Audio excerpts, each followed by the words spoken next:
6 hantu lokal khas Madura. Madura merupakan daerah kepulauan yang secara geografis terletak di Laut Jawa, berdekatan dengan Surabaya. Terpisah Selat Madura dihubungkan jembatan yang melintang di atas selatnya dengan panjang 5,438 km. Dengan lokasi yang demikian, sudah barang tentu jika Madura memiliki budaya dan bahasa yang cukup berbeda. Bahkan dalam prakteknya masih terdapat beberapa tradisi kuno yang dipegang erat sebagai suatu warisan dalam masyarakat, baik mengenai tradisi jati diri atau kepercayaan akan roh-roh tertentu. Sehingga tak jarang banyak pola pikir serta mitos yang berkembang mengikuti culture setempat. Salah satunya mengenai hantu atau makhluk pengganggu yang dipercayai keberadaannya. Mari kita simak inilah 6 hantu atau makhluk astral yang dipercayai keberadaannya oleh masyarakat Madura.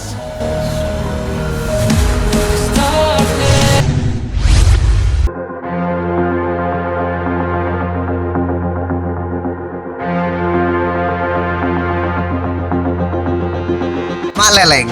Mak Leleng merupakan jenis hantu yang kelakuannya mencuri mayat segar. Oleh sebab itulah di beberapa daerah di Madura seringkali terdapat orang yang menjaga kuburan ketika ada orang yang baru meninggal. Hal tersebut dilakukan sampai hari ke-7 kematian. Bahkan di beberapa daerah hingga hari ke-40 kematian. Hal tersebut dilakukan sebagai upaya untuk menghindari penculikan terhadap si mayat. Mak Leleng dipercayai aktif di malam hari dengan bentuk menyerupai hewan berkaki 4 seperti domba dan sejenisnya. Sedang di siang hari, Mak Leleng juga seringkali datang ke tempat pemakaman. Namun hal tersebut dilakukan sebagai upaya untuk mengetahui situasi lapangan, sehingga dengan itu akan melancarkan aksinya di malam hari. Menurut sebagian orang Madura, Mak Leleng ketika siang hari ia akan terlihat seperti manusia yang wajar, tidak memiliki keanehan dan gelagat yang mencurigakan. Terkait Mak Leleng sebenarnya sampai saat ini masih meninggalkan sejuta misteri di benak orang-orang Madura. Sebagian orang menyebut Mak Leleng sebagai hantu yang notabene-nya sejenis setan atau jin. Sedang sebagian yang lain menganggap Mak Leleng sebagai jelmaan dari orang sakti yang sekaligus menjalani ritual pesugihan. Sehingga mayat hasil curian tersebut bisa berubah menjadi segala sesuatu yang diinginkan oleh si Mak Leleng. Dengan tujuan akhir dibawa ke pasar diperjualbelikan layaknya barang normal pada umumnya. Di beberapa daerah di Madura, hantu jenis ini memiliki penamaan yang berbeda-beda. Di desa Pelumpungan, Pamekasan, masyarakat lebih familiar dengan nama Pogut. Sedang beberapa daerah di Sumeneb menyebut hantu jenis ini dengan sebutan Cenglot.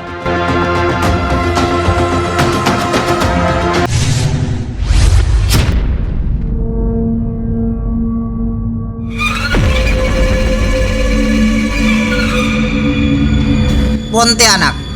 Tangisan yang terdengar di beberapa tempat yang tergolong menyeramkan itu adalah ulah Pontianak. Pontianak merupakan hantu yang tergolong jarang menampakkan raut wajah. Andalan Pontianak dalam hal menakut-nakuti terletak pada suara tangisannya yang mendayu-dayu. Menurut beberapa mitos yang beredar di telinga masyarakat Madura, tangisan Pontianak memiliki kekhasan tersendiri dalam tanda kutip berbalik dengan realitas.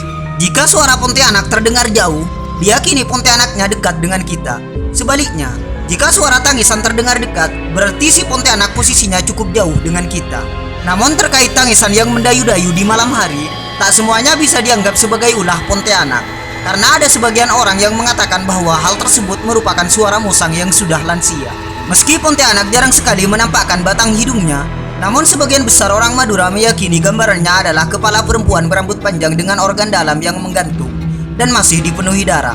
Ia seringkali terbang untuk mencari korban yang mana anak kecil merupakan sasaran utamanya untuk diculik.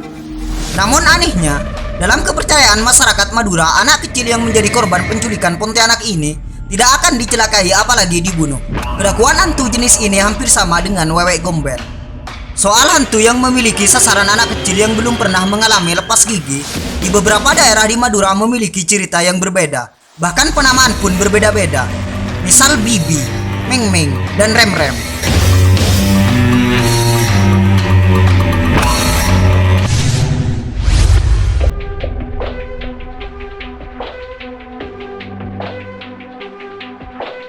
Jerengkong.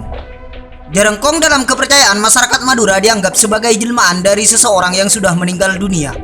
Di dalam tradisi, sebagian orang Madura menganggap bahwa orang yang meninggal sebagian ruhnya menjadi hantu. Setelah 40 hari kematian, hantu tersebut dibuang oleh orang yang sudah dianggap pawang ke tempat-tempat yang dianggap sakral, misalnya perempatan jalan atau laut. Sedang Jerengkong merupakan bentuk evolusi dari roh tersebut yang tidak dibuang selama bertahun-tahun. Jerengkong merupakan sebuah hantu yang tak kenal waktu untuk menampakkan diri, baik pagi, siang, sore, hingga sepanjang malam. Seringkali kemarau panjang yang terjadi di Madura, beberapa orang mengaitkan terhadap adanya Jerengkong. Sehingga masyarakat Madura di daerah tertentu akan mencari dan menelusuri orang yang meninggal dan hantunya masih belum dibuang. Setelah ditemukan akan dilakukan pembuangan ke laut. Secara serentak masyarakat akan beramai-ramai mengaraknya dengan satu atau dua orang yang dianggap bisa melihat jelas atau pawang dalam hal dunia gaib. Sedang dalam perawakannya, jerangkong ini menyerupai kera dengan muka seperti manusia, sedangkan ekornya menjulang panjang dengan ujung lebar seperti wajan. Yang mana masyarakat Madura percaya jika terdapat awan hitam yang menandakan akan turun hujan, jerangkong akan mengebas-ngebaskan ekornya, yang mana hal tersebut membuat awan pindah dan menjauh dari tempat tersebut. Sehingga dalam kepercayaan masyarakat Madura di daerah tertentu, hal itulah yang membuat kemarau panjang terjadi.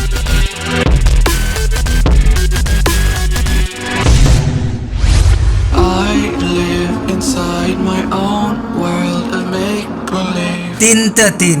Hantu jenis ini merupakan hantu yang tergolong cukup fleksibel. Karena dalam kepercayaan masyarakat Madura, hantu ini bisa menjelma menjadi apa saja dan siapa saja, baik benda mati atau benda hidup. Oleh sebab itulah, Tintetin tak pernah memiliki deskripsi pasti terkait bagaimana bentuk atau perawakannya. Kelakuan Tintetin adalah menakut-nakuti atau mengecoh dalam perjalanan seseorang. Ketika menjelma menjadi sesuatu, ia tidak sepenuhnya mirip, selalu menonjolkan kelainan-kelainan yang mana hal tersebut yang dijadikan andalan dalam menakuti. Sebagian besar orang Madura mempercayai bahwa Tintetin adalah sebangsa jin. Bahkan ia sering menjelma menjadi orang yang baru saja meninggal dalam bentuk serupa dan melakukan hal-hal aneh sambil melintas di beberapa rumah warga, sehingga nantinya melahirkan fitnah terhadap orang yang baru saja mati tersebut. Namun dalam perkembangannya, Tintetin disematkan pada segala sesuatu yang aneh dan gaib atau hal-hal yang berkaitan dengan jin dan setan. Bahkan dalam realitasnya, penyebutan Tintetin juga seringkali digunakan pada orang-orang yang tidak berperi kemanusiaan dan biadab. World of make-believe, kids screaming in their cradles.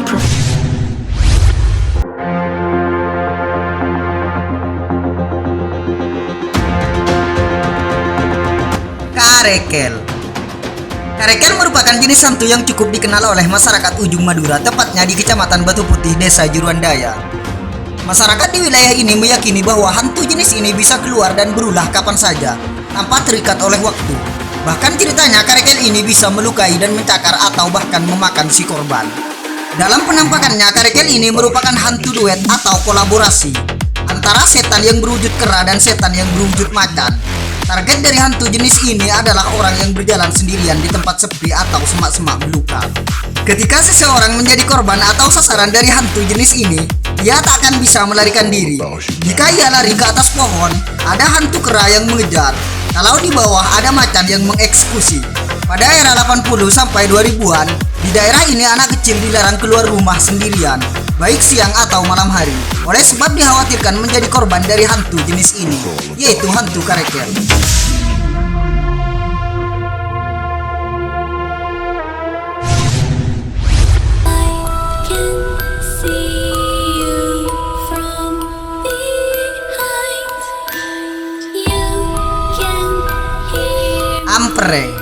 Ampere merupakan hantu yang aktif di siang hari, memiliki jam kerja yang sama dengan manusia.